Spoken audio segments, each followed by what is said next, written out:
Welcome sa Tagalog Manhwa Recap.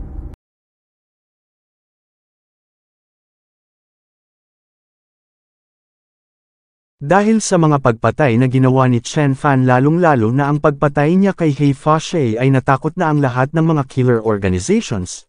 Wala nang nagtangka pa, at nirevoke na rin ng Hong Sect ang 1 bilyong pabuya na ipinatong nila sa ulo ni Chen Fan. Sa sumunod na araw ay sinabi ni Chen Fan kay Zhu na aalis na siya sa Linzhou. May ibinigay si Chen Fan, tanggapin daw nito ang farewell gift niya na ito, nag-iwan siya ng mark sa jade pendant na ito. Ito raw ay magbibigay ng protection kay Zhu, at sa pamamagitan nito malalaman din daw ni Chen Fan kung sakaling manganib ito. Makikita ang lungkot sa mukha ni Zhu, napasabi sa kanyang isip na para sa kanya ito na ay ang pinaka-precious na regalong natanggap niya sa buong buhay niya at ito ay nagko-contain ng lahat ng kanyang pag-aasam. Tinanong niya si Chen Fan kung ano ang binabalak nitong gawin pag alis nito rito sa Linzhou. At sumagot naman si Chen Fan na babalik siya sa Chuzhou at pagkatapos nun ay didiretso siya sa Jinling University dahil mayroong naghihintay sa kanya doon. Hasambit ni Zhu sa kanyang isip, mukhang iyon daw ay ang babaeng minamahal ni Chen Fan.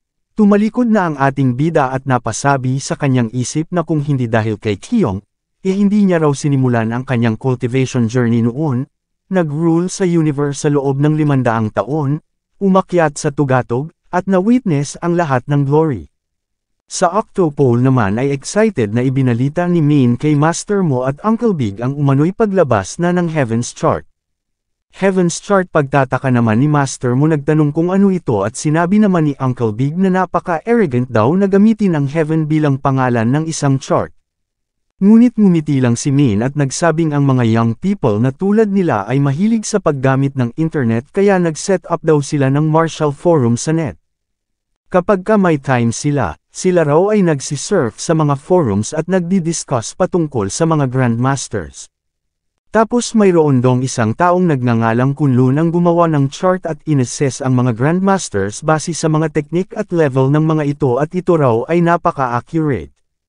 O ganoon ba, tugon ng dalawa? Nag-surf si Min at idinagdag na ang nasa top ng Heaven's Chart ngayon ay si Chen Baixuan at binasa niya ang description.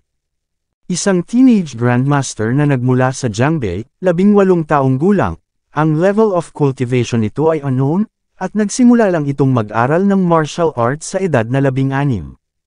Pagkatapos nitong tumuntong sa edad na 16 ito ay natuto ng martial arts ng walang master at niyanig ang mundo.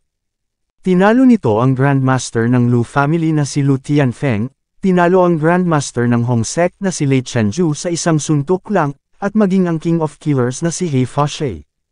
Hinihinalang ito ay nasa peak na ng Huajing, isang double grandmaster. Ang cultivation nito ay unbelievable at unexplainable. Sa ngayon ito na ay ang top grandmaster ng buong Huaxia. At ang sinumang expert na mababa sa immortal level ay hindi o obra rito at makikita ang reaksyon ni Bai Sheng. Pagsapit ng Setyembre, ay lumipat ang eksena sa staff office ng Jinling University. Napasabi si Teacher Zhu sa kanyang isip na mukhang siya raw ay napakamalas, magmula nung makagraduate siya at makakuha ng master's degree. Pumirmi na siya rito sa Jinling University sa loob ng mahigit 2 taon, ngunit sa ngayon siya pa rin ay isang teaching assistant at mayroon lang napakaliit na sahod. Kailan pa raw ba matatapos ang lahat ng ito? Nang biglang nagtanong ang isang guro kung narinig na raw ba nito ang patungkol sa pag-hire ng kanilang university ng isang visiting professor. Visiting professor, patanong na tugon naman ng ibang mga lalaking guro. Ano sambit ng isa, ang School of Biology ay nag-hire din ng visiting professor. Hindi raw ba't iyon ay isang teknik na ginagamit ng mga business schools at School of Arts ang mag-invite ng mga stars? Sumagot ang babaeng guro na sinasabing ang visiting professor daw na ito ay bata at gwapo, at ito ay pinapahalagahan ng gusto ng kanilang university. Ni gumawa pa nga raw sila ng bagong course para lamang sa visiting professor na ito at ang course na ito ay binuksan sa buong university, at ang course ay tinawag na Life Science and the Development of Biomedicine. Ano sambit naman ng ibang mga guro sa gulat? Hindi raw ba't ang ganitong bagay ay para lamang sa mga distinguished na mga professors? Napabuntong hininga si Teacher Zhu, hindi ka raw makakasurvive sa pamamagitan lang ng looks. Nang biglang dumating ang Vice Headmaster at ipinakilala si Chen Fan sa mga guro. Ito raw ay ang bagong visiting professor ng kanilang School of Biology, si Professor Chen Baixuan. Makikita ang reaksyon ng mga guro, idinagdag ng Vice Headmaster na si Professor Chen ay nakapagturo na sa military, at ngayon ay inimbita ito ng Jinling University upang tulungan sila. Ito ay isang malaking karangalan para sa buong Jinling University, lalong-lalo na sa kanilang School of Biology. What the sambit naman ng mga lalaking guro ni hindi pa nga raw ito tumuntong sa edad na 20 ngunit isa ng professor, napahawak ang isang babaeng guro sa kanyang dibdib, at napasabi naman ang isa pang babaeng guro na ito ay napakagwapo, ito raw ay tila isang Korean idol. Napasabi rin si Teacher Zhu sa kanyang isip na ito ay napaka-perfect tila isang deity. First time niya lang daw makakita ng ganitong looks, ngunit napa-flinch siya nang bigla siyang tinawag ng Vice Headmaster. Sinabi ng Vice Headmaster na magmula ngayon ito na ay ang teaching assistant ni Professor Chen, ilibat niya ito sa School of Biology upang maging pamilyar ito sa paligid na iintindihan daw ba nito. Okay agad namang tugon ni Teacher Zhu, pinaupo si Chen Fan, binigyan ng tubig at napkin. Nagtanong siya kung may kailangan pa ba ito, ngunit ngumiti lang si Chen Fan. Professor Chen sambit ng isang babaeng guro ito raw ay napaka-bata pa hindi raw sila makapaniwala na ito ay isang professor, saan daw ba ito nanggaling, may asawa na raw ba ito, may nobya daw ba ito, tinawag na Teacher Lin ni Teacher Zhu ang babaeng guro at nagsabing bakit napaka-direct daw nito. Nang biglang nagsalita si Chen Fan nagsabing ayos lang yun, siya raw ay nagmula sa Chuzhou ng Jiangbei, single at attached. O ganoon ba sambit ni Teacher Lin at sinabi naman ni Teacher Zhu na ano raw ba kaya kung samahan niya ito sa kanyang office at umalis na sila.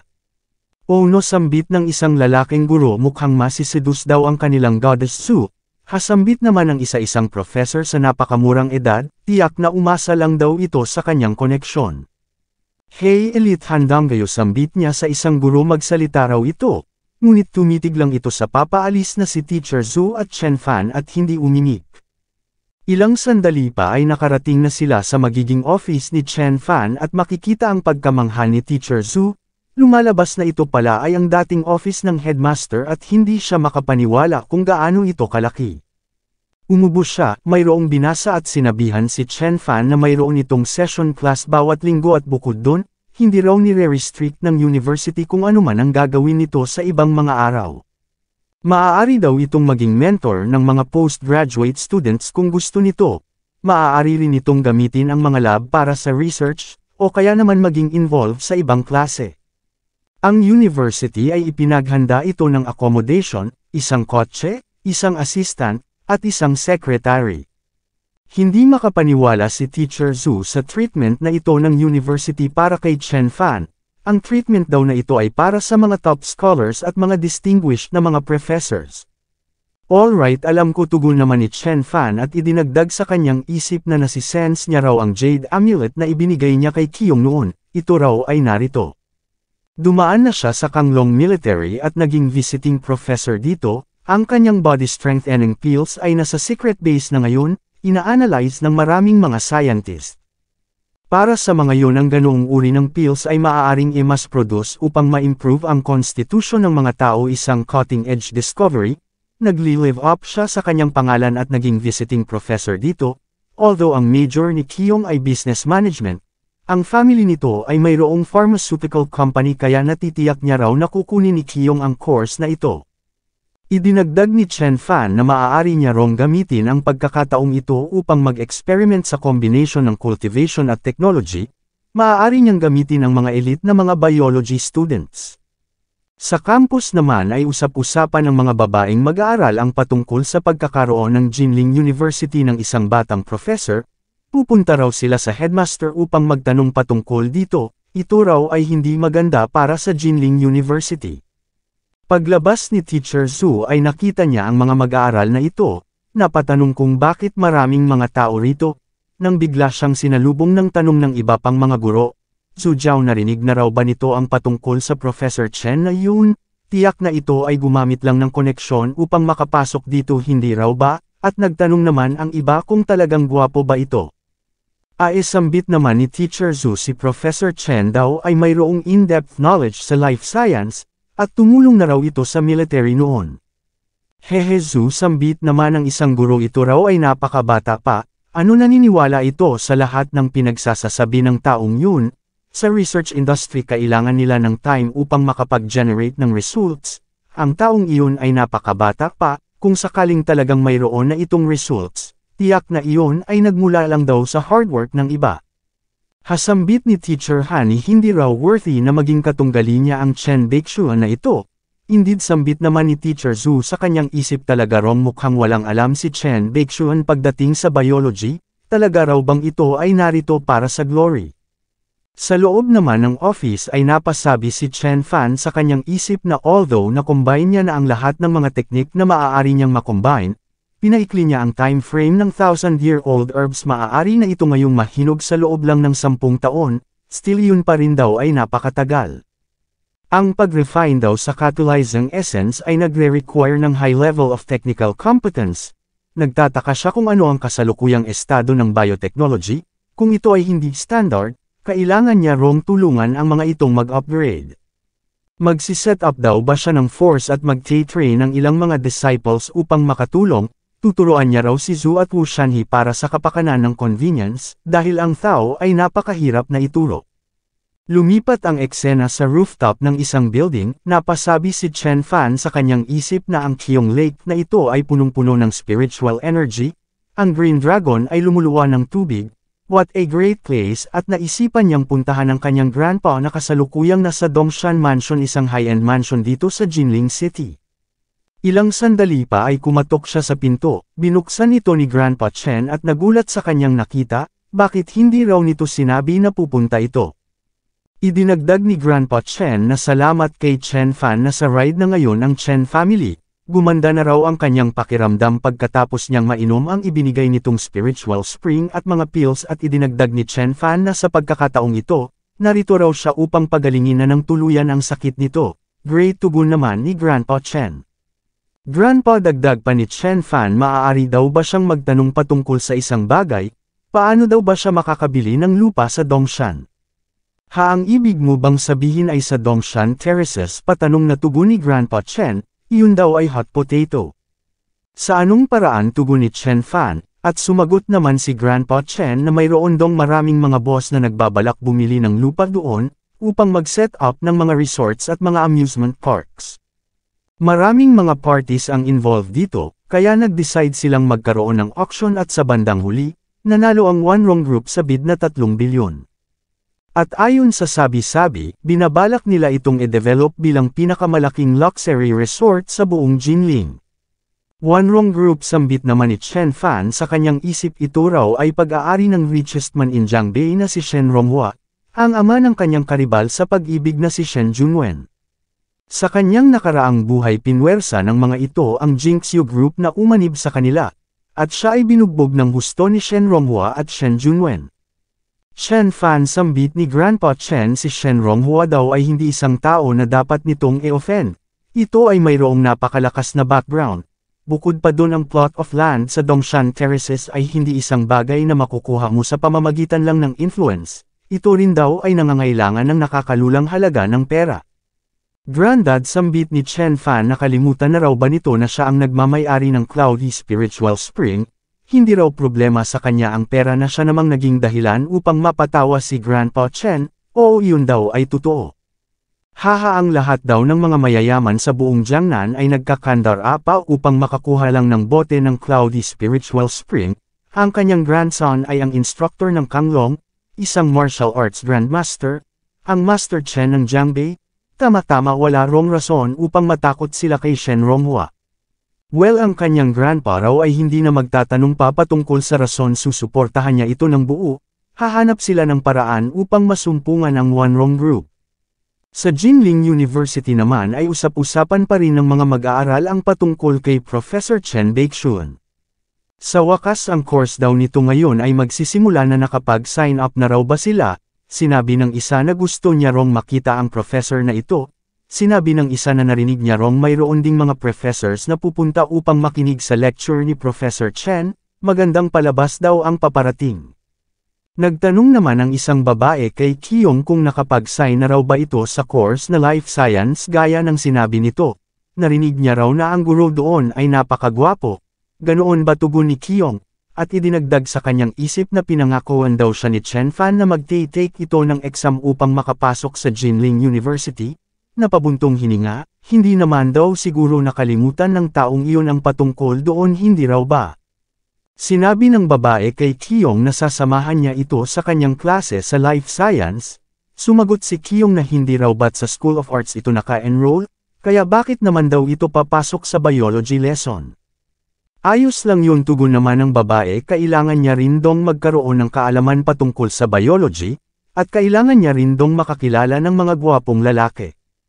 Ilang sandali pa ay nasa loob na sila ng classroom kung saan tinutokso ng mga lalaking mag-aaral ang kaibigan ni Kiyong, kaya napayakap ito kay Kiyong at maya-maya pa ay sinabi ni Kiyong na dumating na si Professor Chen na siyang agad na pumukaw sa atensyon ng babae. My God, talagang ito raw ay napakagwapo, at nagulat naman si Kiyong, bakit daw ba hawig na hawig nito si Chen Fan? Umupo sa harap si Teacher Zhu at tumungo na sa board si Chen Fan. Nagpakilalang siya ang kanilang bagong guro na si Chen Baixuan. Maaari daw nila siyang tawagin bilang Mr. Chen o kaya naman Professor Chen.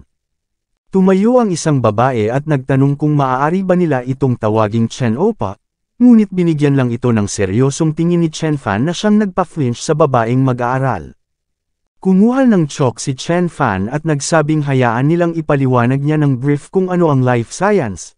Chen Baixuan, sambit naman ni Kiyong sa kanyang isip, talagang ito raw ay kamukhang kamukha ni Chen Fan, at ipinaliwanag na ni Chen Fan kung ano ang life science. Pagkatapos niyang magpaliwanag ay biglang mayroong nagtaas ng kamay. Master Chen, hindi niya raw naintindihan ang sinabi nito. Napasabi ang mga mag-aaral na hindi raw ba't ito ay si lecturer Do mula sa biology, ito raw ay isang tanyag na young lecturer.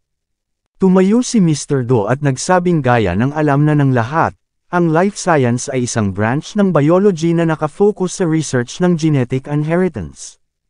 Ito ay ang pag-aaral patungkol sa relationship sa pagitan ng activity patterns, nature, at biology. Ang goal ay upang gamutin ang mga hereditary diseases at genetic dispositions, mag-develop ng medicine, i-improve ang ecosystem at iba pa. Ganun pa man, ayon kay Professor Chen, ang life science ay patungkol sa life energy at pagpapalakas ng nature of life upang i-compensate ang mga panghihinayang sa buhay. To put it simply, ang sinasabi nito ay patungkol sa human evolution. Ito raw ay labas sa norm at hindi parte ng proper biology. Hasambit ng isang mag-aaral, kaya raw pala nagtataka siya kung ano ang pinagsasasabi ni Professor Chen. Ito raw pala ay nagsasalita lang ng nonsense. Kung ano-ano pa ang pinagsasasabi ng iba, ganun pa man ipinagtanggol ng iba pa si Chen Fan, hindi raw ganoon si Professor Chen. O sambit ni Chen Fan kay Mr. Do, so iniisip daw ba nito na imposible ang mga sinabi niya? Siyempre pasigaw na tugon naman ni Mr. Do, ang science daw ay nakabase sa evidence. Ang biology patungkol sa evolution ay mayroong sariling rules, at wala rong bagay na makakapagpabilis sa evolution. Sinabi ni Chen Fan na paano kung mayroon siyang evidence, na siya namang naging dahilan upang mapatawa si Mr. Do. Anong evidence naman daw ba ang nahanap nito? Isang sundalo na naging super commando pagkatapos na mag-inject ng serum, ganoon daw ba? Professor Chen, sa ang university na School of Biology daw ba ito nag-graduate? Sino ang mentor nito? Ano ang result na na-attain nito? Ilang thesis na raw ba ang na-publish nito? Nagkaroon daw ba ito ng proper na biology lessons? Napasabi si Teacher Zhu na daw gusto niyang ma-shutdown ni Professor Chen ang lecturer na ito, ganun pa man alam niya raw na tama ang sinasabi nito. Sinabi ni Chen Fan na hindi siya nag-aral ng biology, na siya namang ikinagulat ng mga mag-aaral kung ganun paano ito naging professor. Mas lalo namang naging agresibo si Mr. Dorito. Well, professor, ito raw ay napaka-honest, hindi na raw ito maasasalba pa kahit pa ng headmaster. Ni hindi raw pala ito nag-aral ng biology, ang lakas naman daw ng loob nitong pumunta rito at umastang isang expert.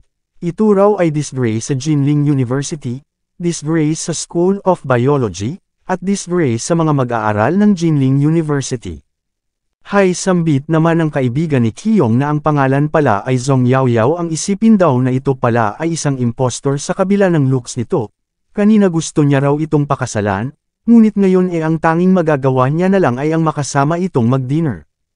Sinabi ni Kyung na ang akala niya raw ba may pakialam ito sa looks. Sumagot si Yao Yao na syempre may pake rin daw siya sa talent, ang hinahanap niya raw ay parehong mayroong talent at looks. Napasabi si Teacher Zhu na talaga raw palang ito ay isang liar. Napatingin si Chen Fan sa ekspresyon ni Mr. Do at ng mga mag-aaral, napatingin kay Kyung, at ngumisi. O mukhang tumatawa kasambit ni Mr. Do sabay ayos sa kanyang salamin. Sumagot si Chen Fan na tumatawa siya dahil maaaring alam daw nito ang biology ngunit hindi nito alam ang buhay, at naiintindihan niya ang buhay higit kay Mr. Do. O ganoon ba tugon ni Mr. Do? Lumapit si Chen Fan sa isang bulaklak at nagtanong kung alam daw ba nila kung anong season namumukadkad ang narcissus flower na ito. Sumagot si Mr. Do na syempre sa winter at spring, bawat taon mula Enero hanggang Marso. Sa ngayon ay Setyembre pa lang daw kaya no way na ito ay mamumukadkad. Naglabas ng isang bote si Chen Fan, binuksan at ibinuhos sa bulaklak ang laman, agad itong namulaklak na siyang labis na ikinagulat ng lahat.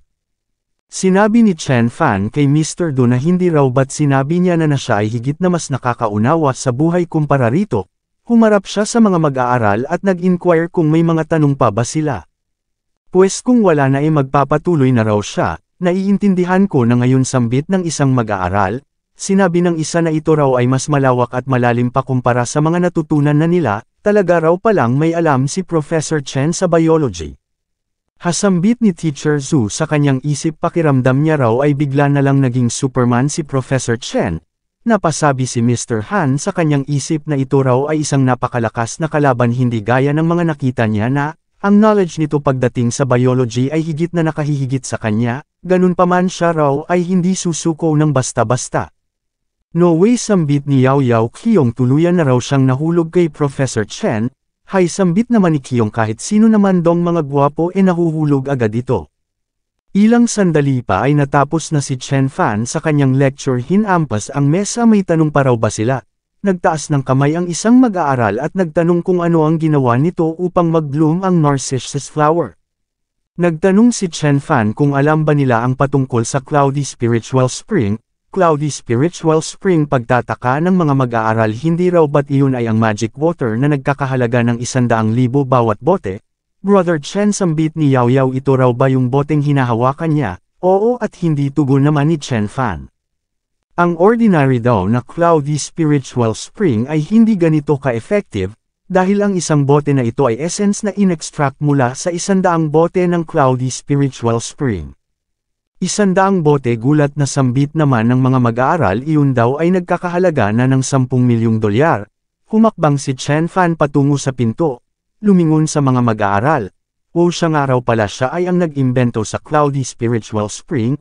Magsiset up siya ng lab dito, kaya ang sino mang mag-aaral na interested sa biology at Cloudy Spiritual Spring ay maaaring mag-sign up sa kanyang assistant. Na-shock ang mga mag-aaral sa kanilang narinig. Ano, sambit ng isa, ano yung sinabi ni Professor Chen, siya ang nag-imbento sa Cloudy Spiritual Spring? Idinagdag ng isa na ngayon hindi na raw nakapagtataka kung bakit naging professor ito kahit na hindi pa ito umabot sa edad na 20, at agad silang nag-rush patungo kay Teacher Zhu upang mag-sign up.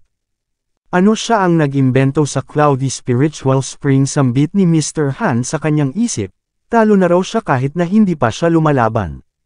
Makalipas ang ilang sandali sa loob ng lab ay napasabi si Teacher Zhu sa kanyang isip na nag-invest daw ng capital at skill si Professor Chen habang ang School of Biology naman ang nag-provide ng manpower at venue. Ito raw ay win-win situation. Ngayon siya raw ay na-promote na, mula sa pagiging isang maliit na assistant, siya na ngayon ay ang person in charge ng world-class lab. Makikitang lumabas na sa campus si Chen Fan, at sa labas ay sinalubong siya ni Chen Xiao. Nagkatinginan sila, dumura si Chen Xiao, nagtanong siya kung ano ba ang itatawag niya rito, Chen Fan ba o Master Chen? Chen Xiao, ang top dog sa mga tao ni Tang Yuanxing, ang aking malayong kamag-anak, bungad naman ni Chen Fan. Sinabi ni Chen Xiao na dapat hindi raw ito pumunta rito sa Jinling. Si Boss Tang ay palaging decisive, kaya kapag nalaman daw nitong narito ito sa Jinling ay tiyak na i-deploy nito ang lahat ng kanyang mga resources upang patayin si Chen Fan.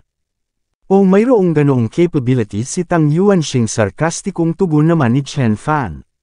Sinabi ni Chen Xiao na ang abilities nito at mga paraan ay beyond sa imagination ni Chen Fan. Kung ganun tugon ni Chen Fan, bakit hindi raw siya nito hulihin at dalhin doon kay Tang Yuanxing? Iyon daw ba ay dahil sa magkamag-anak sila? Sumagot si Chen Xiao na alam niya rong ito ay naghahari sa Jiangbi hindi dahil sa mga paraan nito kundi sa taglay nitong mga extraordinaryong abilities. Ganun pa man, kaya daw ba nitong pigilan ang mga bala ng machine gun?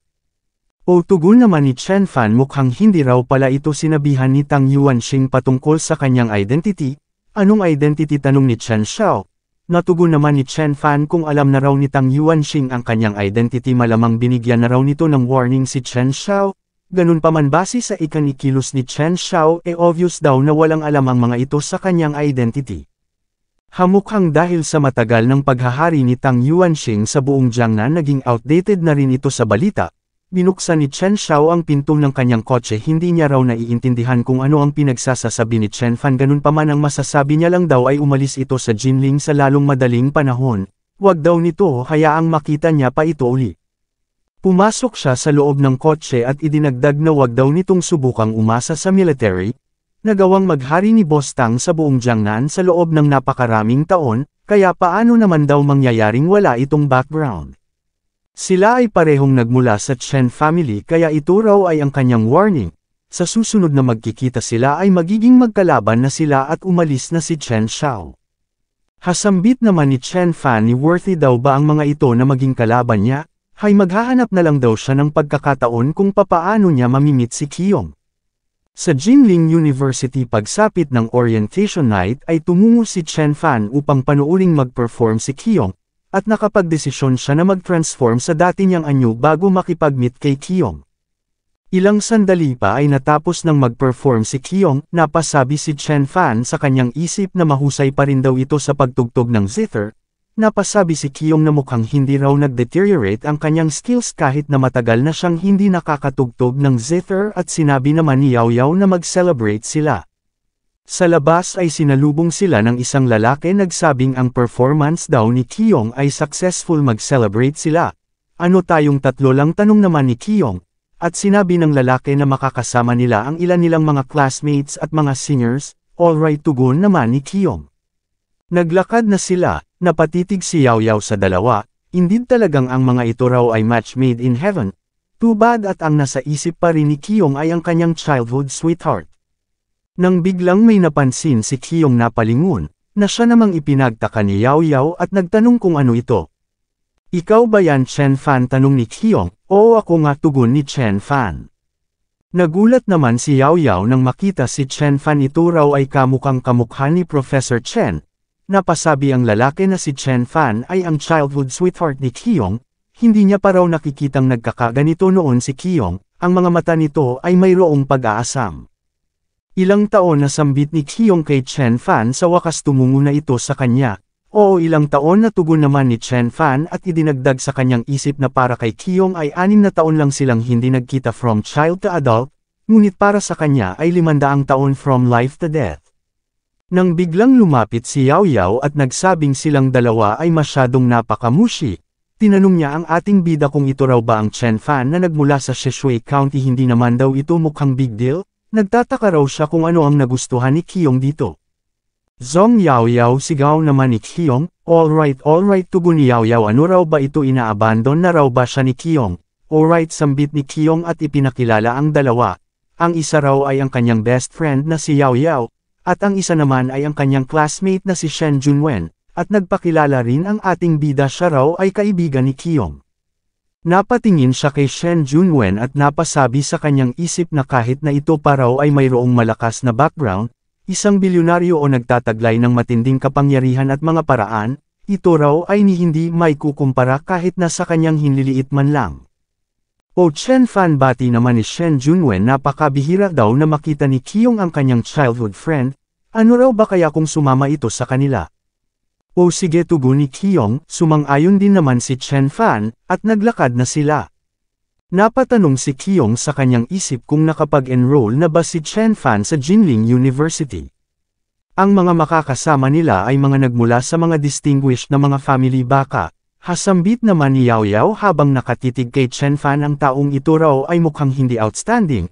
Ang looks nito, ang height, ang pananamit, ang aura, ang lahat daw ay average lang at idinagdag ni Shen Junwen na ngunit ang Chen Fan daw na ito ay napaka-compose na tila ba hindi ito maooga kahit na mag-collapse pa ang mundo sa harap niya. Ito raw ay tila isang matandang napakarami ng pinagdaanan.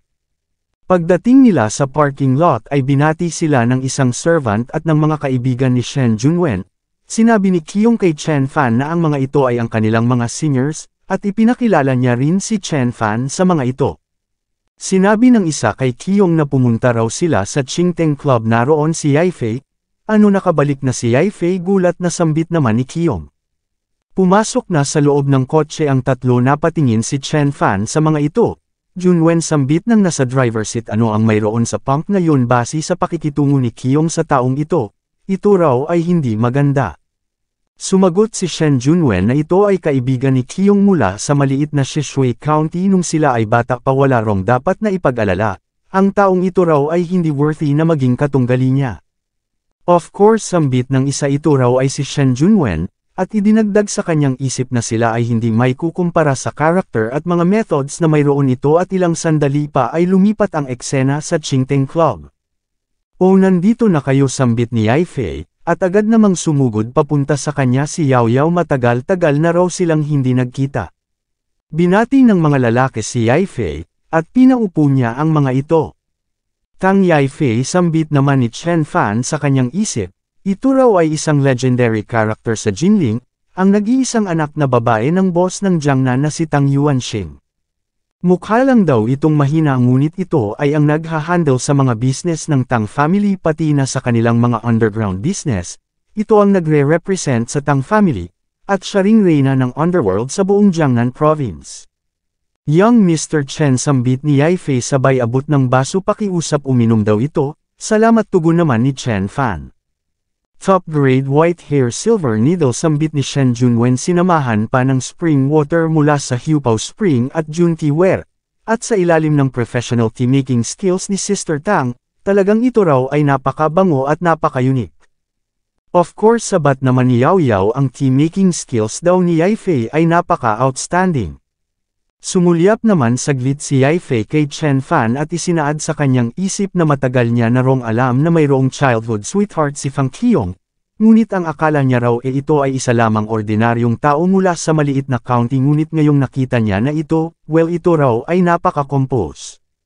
Maaaring ito raw ay confident o nabulag lang sa kanyang kay-abangan, nagtataka raw tuloy siya kung mayroon pa bang ibang bagay sa Chen Fan na ito na hindi nakikita ng kanyang sariling mga mata ngayon. Ganun pa man ano naman daw kung ito ay isang somebody, ito ay ang Jinling na pinaghaharian ng Tang family, bakit naman daw siya matatakot sa hamak lang na teenager na ito, binigyan niya uli ng tsaa si Chen Fan, at makikita ang iba pang mga mayayamang mga bisita. Pumunta si Yao Yao sa likod ni Chen Fan at nagtanong kung ano kamusta ito raw ba ay nai-intimidate. Sumagot si Chen Fan na ang lahat ay mayroong mga strength at weaknesses, hindi ito ang field kung saan siya nag-e-excel, at ang mga narito rin naman ay hindi nag-e-excel sa field kung saan siya nag-e-excel.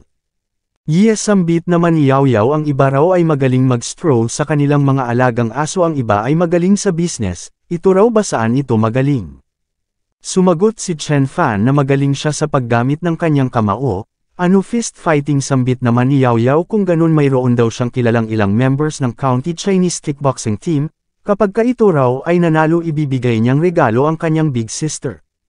Zong Yao Yao sigaw ni Qiyong, hahasambit naman ni Yao Yao tinatanong niya lang daw si Chen Fan patungkol sa mga nakakahiyang pinaggagawa ni Qiyong nung ito ay bata pa wag daw itong masyadong magalit, what a devil sambit naman ni Chen Fan sa kanyang isip. Makalipas ang ilang sandali ay lumabas na sila nagpaalam si Qiyong kay Yao Yao at umalis kasama si Chen Fan. Ilang sandali pa ay sinabi ni Qiyong na gumagabi na saan daw ba tutuloy si Chen Fan gusto raw ba nitong mag-arrange siya ng hotel para rito. Sumagot si Chen Fan na babalik siya sa Jinling Business School Hotel na parte rin ng Jinling University, sinadya niya raw na doon mag-check-in upang makita niya ito araw-araw. Talaga ba tanong ni Qiyong? Oo tugon ni Chen Fan tiyak na malapit nang magsara ang hotel kaya aalis na raw siya at naghiwalay na sila. Sa Wanyung Mansion naman partikular sa Bungalow number 1, may makikitang mayroong binabasa si Shen Junwen. Napasabi sa kanyang isip na nagtataka raw siya kung papaano nakapasok sa Jinling University si Chen Fan nang hindi nagtitake ng high school exam, at mula sa impormasyon na ito si Chen Fan daw ay isa lamang ordinaryong tao. Ang ama nito ay isa lamang nobody na kayang-kayang tapak-tapaka ng Shen family anumang oras, ganun pa man ang ina nito ay si Wang Xiaoyun, isang karakter na hindi madaling i-deal. Ito ay ang eldest grandson ng Chen family ng Jinling. Ang Chen family ay on a roll na ngayon, no wonder na napaka-confident nito. Ganun pa man kahit na sino pa man daw ito hindi siya papayag na mahawakan man lang nito ang kanyang fangkiyong. Well, ang background daw ng taong ito ay medyo malakas ngunit kung wala naman itong anumang ability, ang lakas naman daw ng loob nitong makipag-compete sa kanya. Old Master sambit ng servant na siya namang naging dahilan upang mapatayo si Shen Junwen. Dad sambit niya bakit bumalik na raw agad ito ang akala niya raw ba ay tumungo ito sa Jiangbei. Hinubad ni Shen Ronghua ang kanyang jacket at sumagot na mayroong emergency, mayroon dong nakikipag-agawan sa kanila sa Dongshan Terraces, ang area na binabalak na e-develop ng kanilang Wanrong Group, na 5 taon na nilang pinagpaplanuhan. Nagtanong si Shen Junwen kung sino naman daw ba ang nang-ahas na makipag-compete sa kanilang Shen family, sumagot si Shen Ronghua na ang Chen family ng Jinling. Ngunit curious daw siya hindi pa naman daw sila nagkakaroon ng anumang beef sa mga ito, kaya bakit bigla na lang dong nagbabalak na magsimula ng gyera laban sa kanila ang mga ito. Shen family ng Jinling patanong na sambit ni Shen Junwen at idinagdag sa kanyang isip na hindi raw ba kaya na related ang mga ito kay Chen Fan. Idinagdag ni Shen Ronghua na iyon daw ay napaka-strange bakit bigla na lang dong naging involve ang Chen family sa Dongshan Terraces. Ngunit nagulat siya nang makita ang impormasyon patungkol kay Chen Fan na nasa mesa, bakit daw mayroong ganitong impormasyon si Junwen. Dagtugon ni Shen Junwen at nagtanong kung mayroon bang problema, ito raw ay ang good friend ni Fang Qiyong, na threatened daw siya kaya inimbestigahan niya ito. Ano may kinalaman daw ba ang Chen Fan na ito sa mga bagay na patungkol sa Dongshan Terraces? Ngunit kahit na ang ina pa raw nito ay si Wang Xiaoyun hindi raw nito mapupursue ang ganoon kalaking project na nagkakahalaga ng ilang bilyon. Kinuha ni Shen Ronghua ang papel at nagtanong kung alam ba nito ang tunay na identity ni Chen Fan. Ano may iba pang identity si Chen Fan gulat na sambit naman ni Shen Junwen. Sinabi ni Shen Ronghua na si Chen Fan ay ang Master Chen ng Jiangbei. Ano Master Chen ng Jiangbei? Tugon ni Shen Junwen, yun daw ba yung Master Chen ng Jiangbei na umagaw sa pwesto ng kanyang ama bilang top boss ng Jiangbei? Paano ito naging posible? Hahasambit ni Shen Ronghua na iintindihan niya na raw ngayon, isang young hero na napakataas ng tingin sa sarili, ang mag-rage para sa pag-ibig ay normal lang ngunit, damsambit naman ni Shen Junwen sa kanyang isip mukhang siya raw ang target nito. Hindi raw siya makapaniwalang nakahanda itong magtapon ng bilyon upang pabagsakin ang Wanrong Group para lamang sa isang babae. Gaano daw ba ka-great ang ability nito, in comparison siya raw ay isa lamang nobody. Haha, what a big spend, sambit ni Shen Ronghua. Ang Master Chen daw na ito ay walang galang sa Shen family. Sinabi niya sa matanda na narinig niya rong nagawang maghari ng Master Chen na yun sa buong Jiangbei dahil sa tao at martial skills na mayroon ito. Brother Lin, ito rin daw ay isang martial expert. Nagtataka raw siya kung mayroon itong alam patungkol sa bagay na ito. Old Master, sambit ni Mr. Lin, ilang taon niya na rong iniwanan ang martial arts world, at hindi niya pa raw naririnig ang patungkol sa junior na ito. Ganun pa man kung ito raw ay nasa parehong level ni Tang Yuanxing, malamang naabot na raw nito ang peak ng inner strength. Ikaw ba Uncle Lin, ano ang level mo? Tanong ni Shen Junwen. Huwag kang mag-alala young master, tugon naman ni Mr. Lin, kahit na si Tang Yuanxing pa raw ang makakaharap niya ay hindi siya matatakot.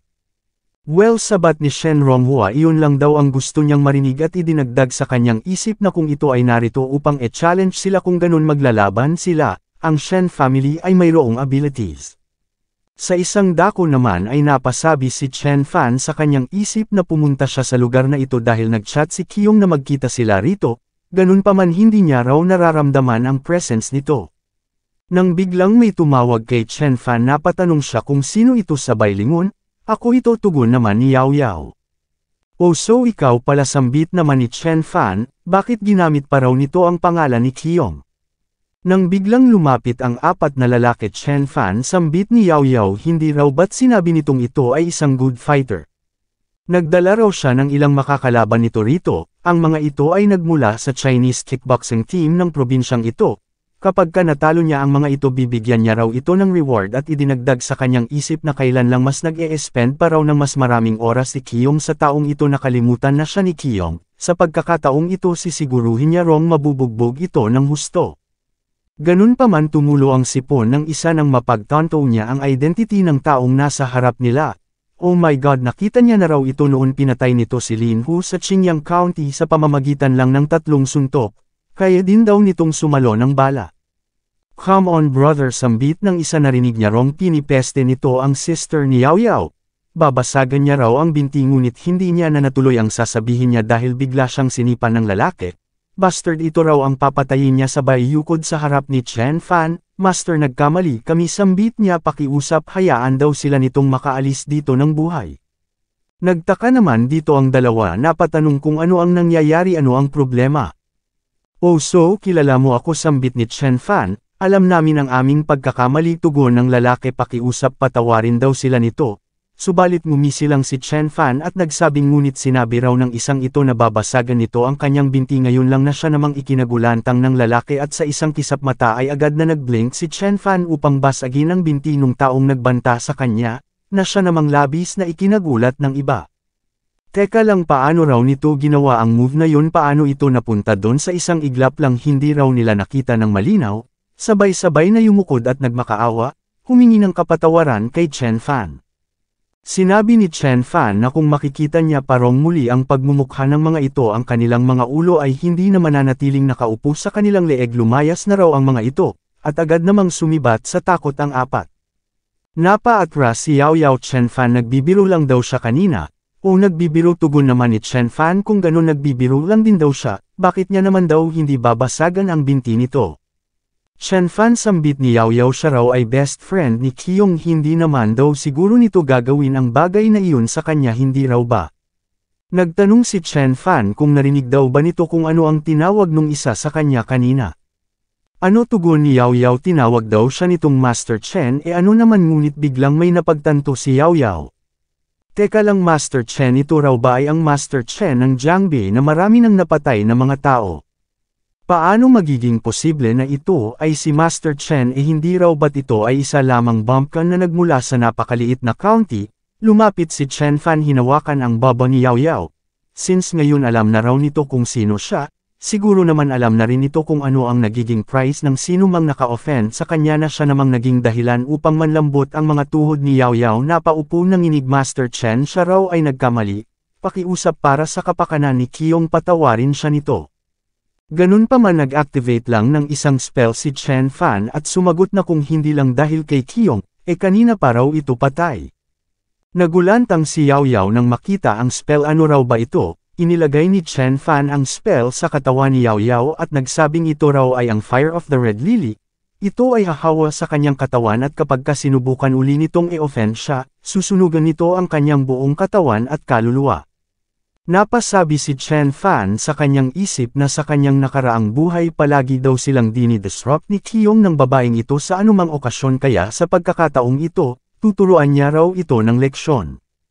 At, mula doon ay lumipat ang eksena sa isang pagtitipon kung saan makikitang kasama ni Chen Fan si Kiyong. Napatingin ang lahat sa kanila. Ano ang punk na naman na ito, sambit ng isa, sasali na raw ba ito sa kanilang grupo? Sinalubong ni Yai Fei si Chen Fan at nagbigay galang. Kiyong, sambit niya, kakausapin niya raw muna si Mr. Chen saglit.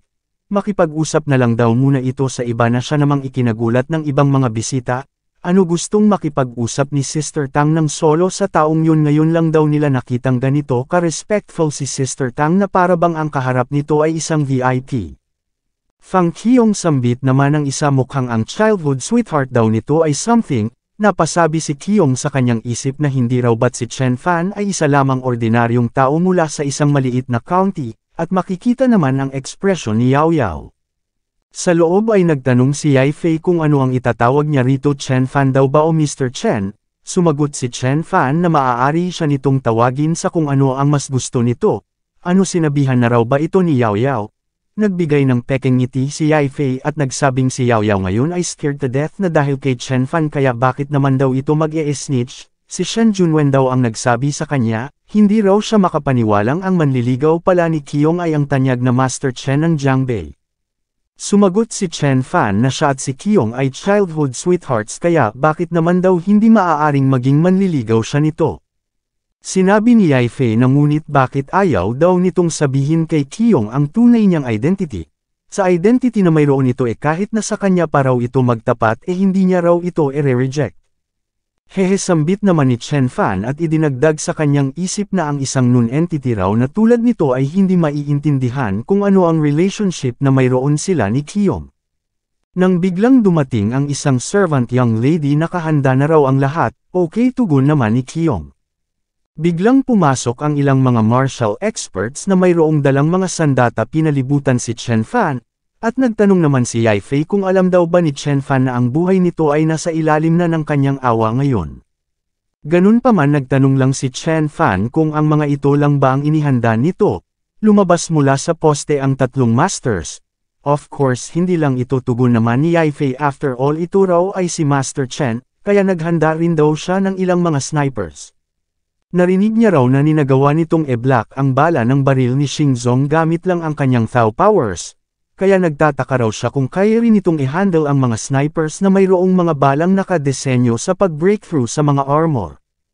Nagtanong si Chen Fan kung ano ang ibig sabihin nito, lumapit ang isang matanda at sumagot si Yifei na ito raw ay napakalakas kaya pinili niyang makipag-negotiate sa ganitong paraan.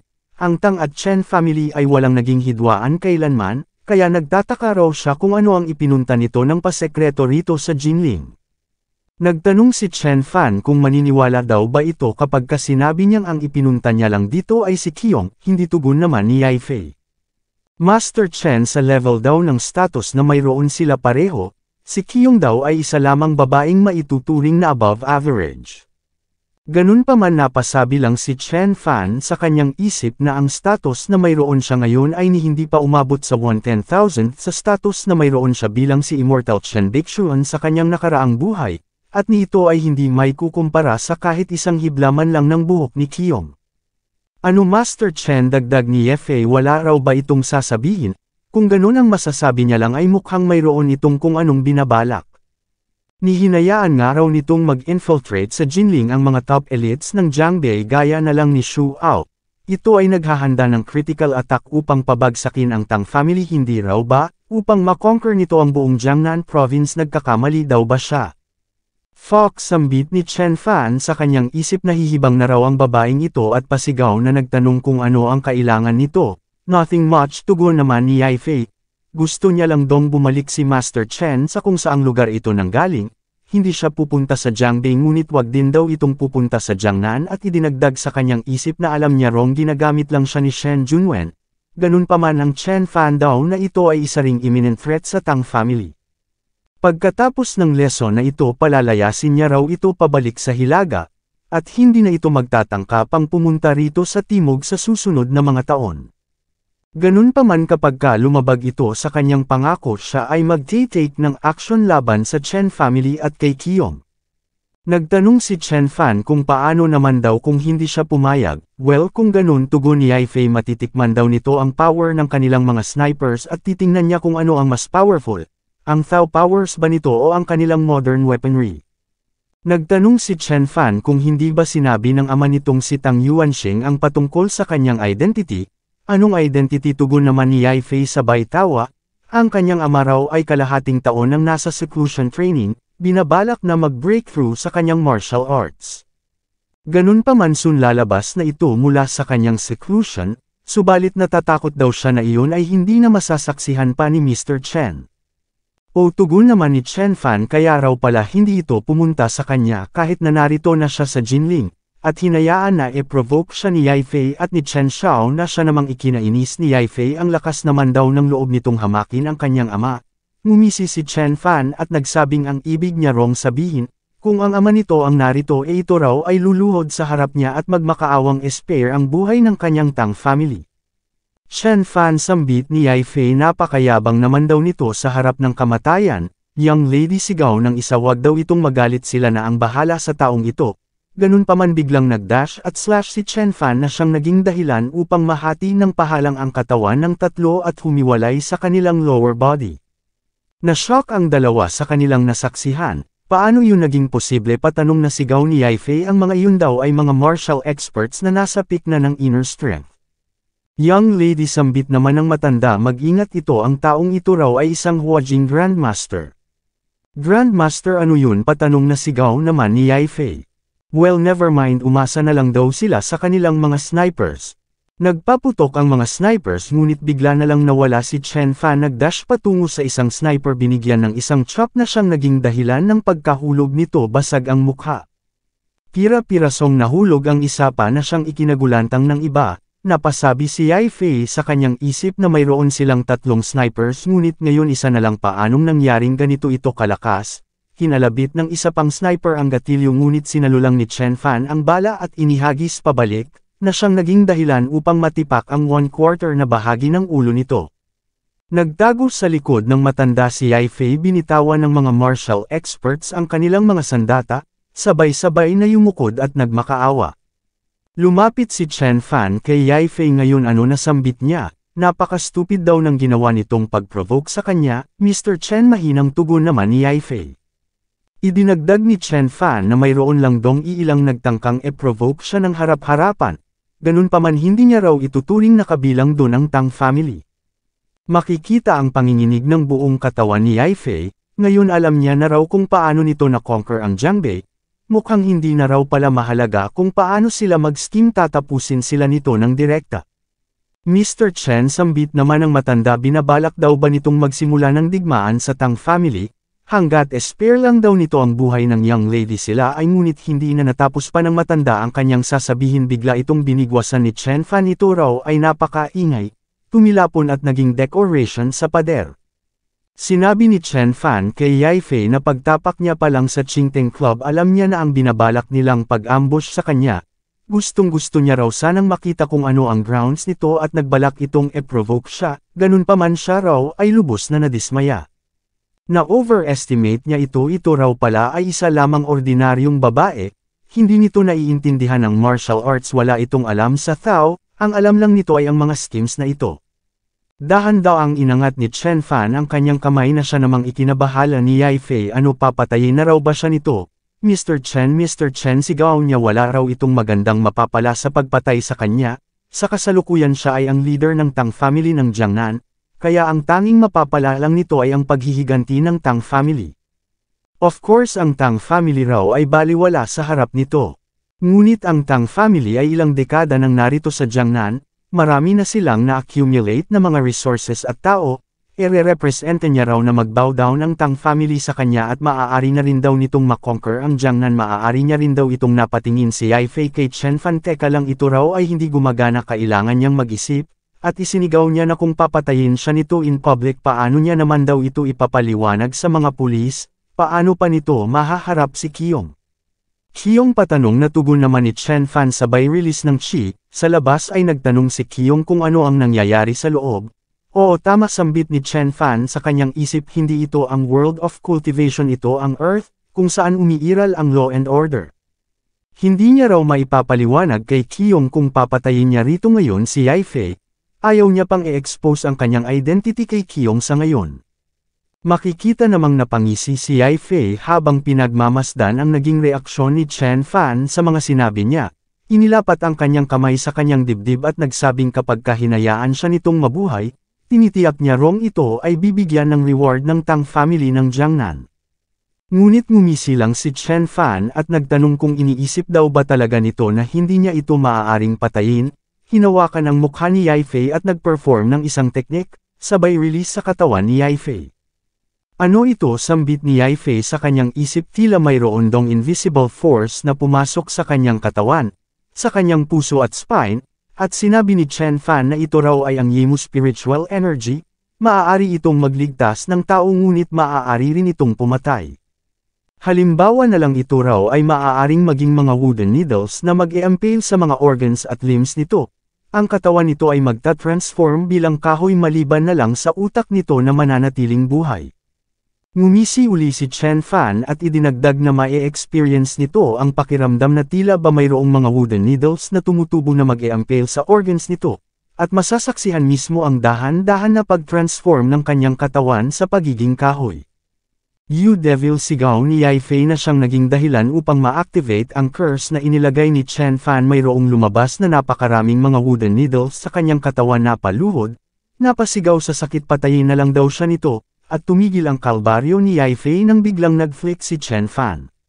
Sinabi ni Chen Fan na magmula ngayon ang buhay nito ay nasa kanyang mga kamay na, ito raw ay isa lamang napakaliit na punishment, ngunit sa hinaharap, kapag ka ito ay nagtangka pang mag-disobey sa kanya, maiintindihan daw nito kung gaano ka nakakatakot ang Yimu spiritual energy kapag ka ito ay tuluyan ng naging kahoy. Yes Master, sambit naman ni Yaifei at idinagdag sa kanyang isip na ayaw niya na rong ma-experience pa uli ang torture na naramdaman niya kanina kahit kailan, hindi na siya susuway pa kay Chen Fan na siyang may hawak sa kanyang buhay. Ilang sandali pa ay lumabas ng nakangiti ang dalawa, na siya namang ipinagtaka ni Qiyong. Tinanong niya si Yaifei kung ano ang nangyari sa loob, sumagot si Yaifei na maliit na trouble lang na resolve na nila, don't worry, dagdag pa ni Chen Fan. At makikita ang reaksyon ni Qiyong. Nagtaka naman dito si Shen Junwen na patanong sa kanyang isip kung ano ang nangyayari. Ang akala niya raw ba ay lalabanan ito ni Yaifei, bakit naging chummy na raw ang mga ito ngayon. Chen Fan, sigaw niya, ngunit sampal lang ang sagot na natanggap niya. Aha, sigaw ni Shen Junwen, talagang ito raw ay nang ahas na sampalin siya, hindi lang sampal, tugon naman ni Chen Fan, mangangahas din daw siyang patayin ito. Ano, maniniwala daw ba ito kung sasabihin niyang kaya niyang gawing lamog ang utak nito gamit lang ang parehong sampal na ginawa niya? Right, sambit naman ni Shen Junwen sa kanyang isip, ito raw ay si Master Chen, mayroon itong ability na patayin ang isang buong family. Ano, binabalak daw ba ng Tang family na makipag-cooperate sa Chen family ngayon?